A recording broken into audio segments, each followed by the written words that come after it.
it's Kennedy along with Reason Magazine editor-in-chief Matt Welch and Reason.com and Reason TV editor-in-chief Nick Gillespie, also known as Dr. G. Morning, ladies.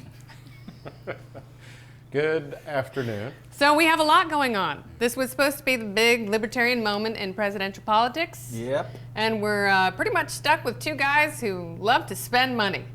Well, that's true, but let's not declare the libertarian moment dead. After all, there's going to be a Libertarian Party candidate running, Gary Johnson, probably. Love Gary Johnson. If they don't screw it up entirely at the Libertarian Party convention, which we should not rule out. But I think Americans are going to realize the next 6 months are going to be between two guys who like government this big or this big. It's not at all dealing with addressing the kind of fiscal calamity that we're dealing with as a country, and are essentially the same on a lot of issues that people care about. They'll be looking for an alternative. I think Gary Johnson has as good a chance as anyone has as a third-party limited government guy in generations. All right, but let me ask you this before we move on. Gary Johnson, could he be the Ross Perot of 2012? Does he have that ability? Well, you know, the Reason Root poll, a quarterly poll, national poll, found a couple weeks ago that Ron Paul, in a three-way race between Mitt Romney, Barack Obama, and Ron Paul, he would poll 17 or 18% of the vote. You know, that's unlikely. You know, first off, Ron Paul's not going to be the third-party candidate, but Gary Johnson could easily pull in the double digits if he has a strong showing. And this is where, you know, when we talk about the libertarian moment in our book, The Declaration of Independence, it's not really about who's president. It's about other forces going on. And we see in the primary challenges that the GOP people are bringing against people like Orrin Hatch and Dick Lugar, who between them have 72 years worth of, tenure in the Senate. And these fantastic legs. Yeah. You know, nobody has varicose veins like these guys. Let's show that, because Nick Gillespie has been looking at this all day. But you know, but these two guys, literally for the first time in decades, are having primary challenges from Tea Party, libertarian-oriented voters who are saying, you know what, you guys have been around for a long time and you just spend and spend and spend.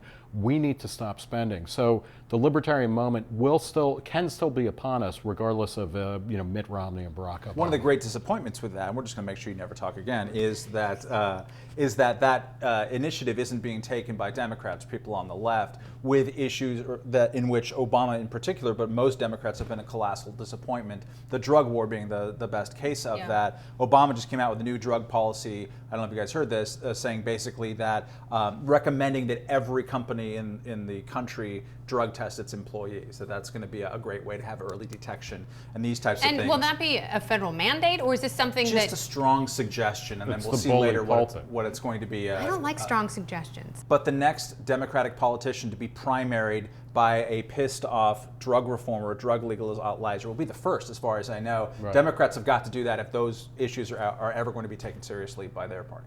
What I'm wondering is Mitt Romney is a guy from the private sector, and that's basically the main thing that he's running on. Like, I've run private businesses. Right. Don't you want someone from that private world to take a heavy hand? Well, he's also been a governor of a state where he didn't do a lot in terms of cutting spending. He helped, he went along and helped develop Romney Care, which was a model for Obamacare.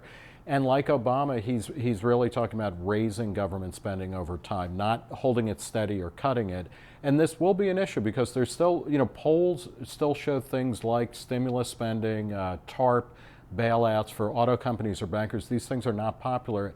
And the American people slowly but surely are understanding that you can't keep doubling federal spending every 10 years and expect to live in an economy that works. Especially with defense and entitlements alone. Yep. Right, and Romney is running, saying that we've slashed our military to the bone, and that we're at dangerous pre-1917 levels, and all this stuff. He's criticizing Obama for cutting Medicare. He criticized Rick Perry for calling Social Security a Ponzi scheme. Also for cutting defense spending when defense spending hasn't been cut. That's right. But what about the Buffett rule? It was obviously voted down, but it seems like this notion of wealth equality is going to be a big trend in the presidential election. Well, here is the thing, and I think Barack Obama, from a political point of view, I don't agree with him, but what he's basically saying now is, look, the wealthiest Americans, the top 1% or top 2%, has gotten a lot more money over the past 10 years, 20 years or whatever, certainly in the recovery. They should be paying more in taxes. And that actually is a pretty simple message to sell, and it's really a tribute to his incompetence that he's not been able to really put that over in a clear-cut way. The problem with things like the Buffett rule, which would make sure that millionaires paid a certain percentage, 30%.